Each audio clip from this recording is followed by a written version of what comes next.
बाद में बढ़कर के 1501 वैकेंसीज फाइनली हो गई हैं। इसमें 2 थी वैकेंसीज, एक स्टेनो की और एक एचसीएम की, है ना, हेड कांस्टेबल मिनिस्ट्रियल। तो भाई ये 259 वैकेंसीज तो स्टेनो की हैं और बाकी 1501 वैकेंसीज केवल हेड कांस्टेबल मिनिस्ट्रियल की हैं। अगर मैं टोटल जोड़ दूं तो ये 1760 वैकेंसीज बन जाती हैं, 1760।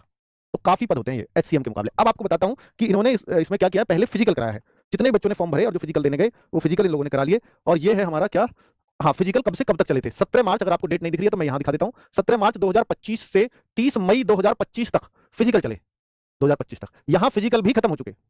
अब इसके बाद भी 1 साल बीत चुका है, लगभग लगभग 1 साल बीत गया, 31 मई को। नहीं बीता तो बीत जाएगा 3 महीने बाद। तो 9 महीने तो हो ही चुके हैं। अब 9 महीने में ये एग्जाम नहीं करा पाए, ना एग्जाम का कोई अपडेट दे पाए। इसलिए बच्चों का गुस्सा है कि यार 9 महीने तक आप कर क्या रहे हो, कम से कम अपडेट ही कर दो।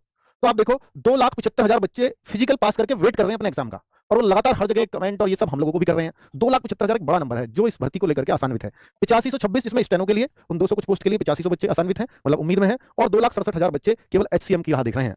तो भाई बहुत ही मुश्किल है इन लोगों के लिए। 9 महीने तक कुछ भी आप अपडेट नहीं दोगे तो ये बच्चे परेशान होंगे ही होंगे ऑब्वियसली।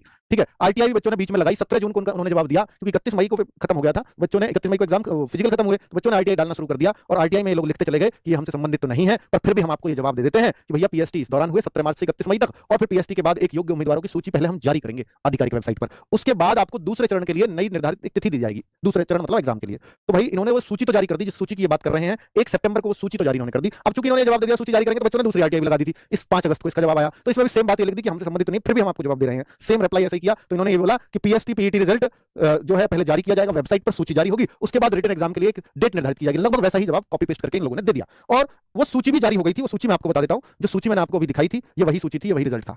ये रहा 1 सितंबर को ये सूची जारी हो चुकी थी। वो अगस्त में थे, जून में थे, और 1 सितंबर को ये सूची जारी हो गई थी। इसके नीचे कई सारे पेज है जिनमें बच्चों के रोल नंबर लिखे हुए थे, इतने बच्चों के। अब सूची जारी हुए भी, जिसका ये बार-बार आरटीआई में जवाब दे रहे हैं, और आरटीआई उसके बाद बहुत भी लगाई और भी लगाई होंगी बच्चों ने, तो इसका मतलब रिप्लाई नहीं आए, है ना, वरना तो वो भी होती है हमारे पास। उसके बाद भी सेम रिप्लाई करते रहे, सूची जारी हटा दिया होगा। तो सूची जारी होने के बाद अब आप सोचो ना, सितंबर पूरा गया, अक्टूबर गया, नवंबर गया, दिसंबर गया, जनवरी गई, फरवरी गई, 6 महीने तो हो चुके हैं सूची जारी हुए। 6 मंथ हो चुके हैं भाई सूची जारी हुए। फिजिकल तो छोड़ दो, उसको हुए तो 9 महीने हो गए। अब 6 मंथ से फिर कोई जवाब नहीं है किसी भी तरह का। तो बच्चों का तो भाई कैसे वो पेशेंस रखेंगे, वो तैयारी इसकी करें या किसी और भर्ती पर लग जाएं, उनकी असमंजस समझनी चाहिए बीएसएफ को। और आपने इस परीक्षा को कराने की जिम्मेदारी अर्धसैनिक बलों में आपको दी गई। पिछली बार सीआरपीएफ ने बड़ा आराम से करा दिया, तो अगर आप नहीं करा सकते तो सीआरपीएफ को देते, बारी बारी से आपको कराना जरूरी थोड़ी था।